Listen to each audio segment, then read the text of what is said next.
Hi there! So what we're going to do now is we're going to open up the script page and I'm going to show you how to configure your microcontroller for running scripts and also how to go about building scripts in the script editor. So if you go to projects and you look at scripts, you will find that this top box here by default will be empty.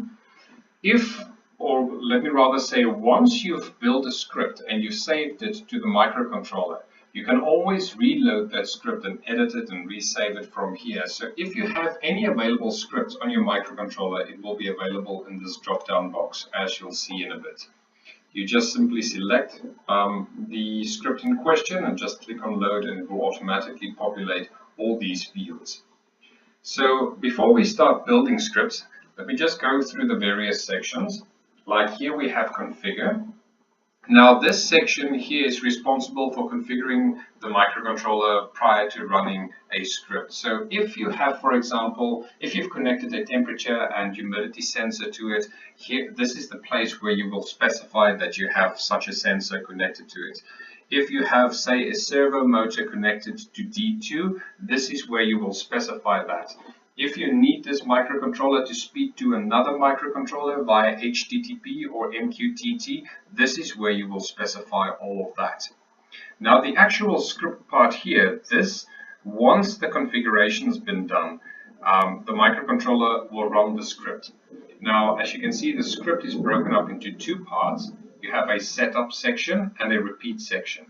Now it goes without saying that the setup section, all the code that you put in here will be executed only once, but it will run before the repeat function runs.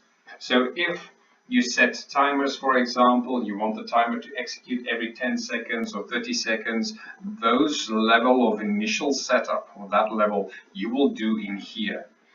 Once you get to the repeat function, here you can do your comparisons. For example, say if the temperature is above 30 degrees Celsius, then do something, actions that will continuously run over and over.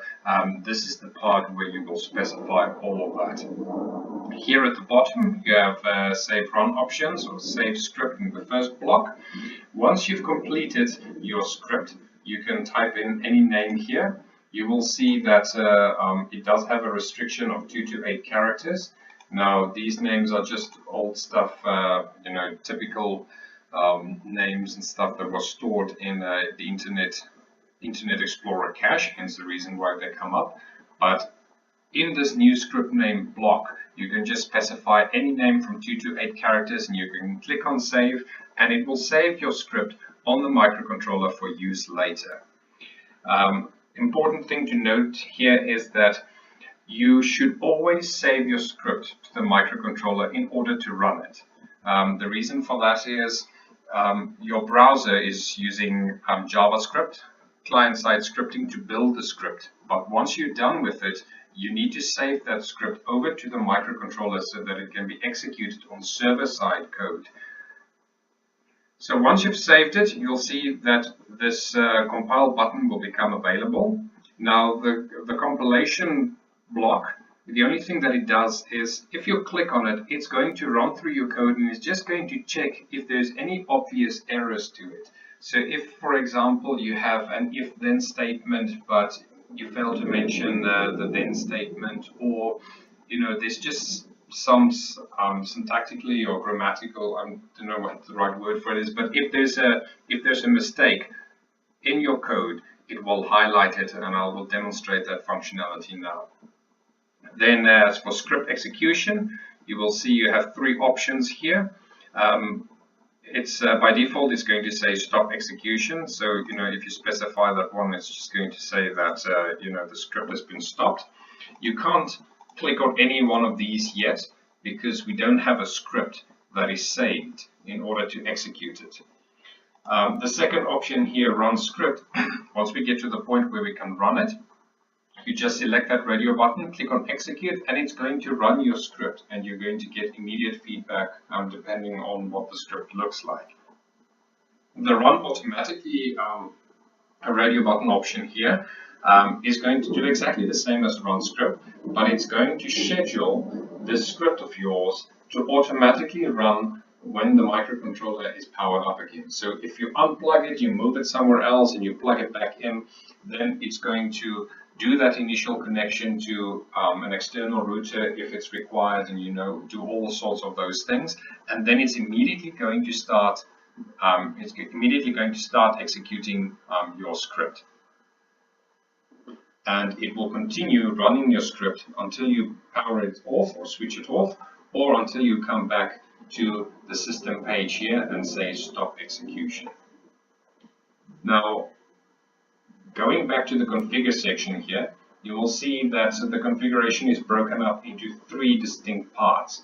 So the first 2 here, these 2 are timer based. So here you can specify whether you're going to need a timer in your code or not. If you don't need timer functionality, if you just want to do something at the temperature, I keep on heading back to the temperature example, it's the simplest. But if you want to do something immediately following temperature comparison, then you don't need timers. Timers are effective if, for example, you want to check if some condition is true for the last 10 seconds, or if you want, after a certain condition is true, you want to wait 10 or 15 or 30 seconds before executing some command, then these timers will be useful for you in that case.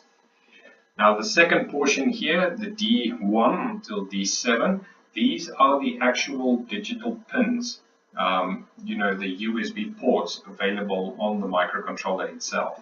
If you're looking at the ports on the back side, you'll see there are 6 of them. D1 is top left, D2 is bottom left, and then we start D3 is middle top, 4, 5, 6, which eventually ends on the bottom right hand corner.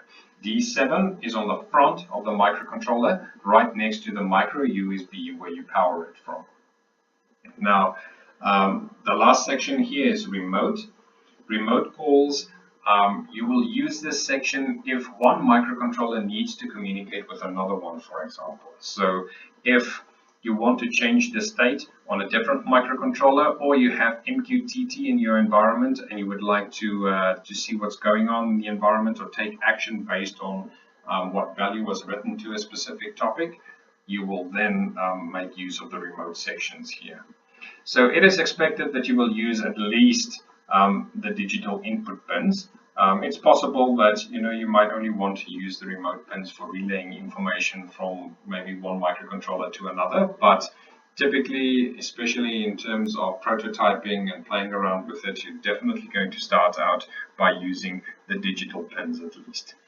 The various functions we will go through now in the next tutorial. Thank you for watching.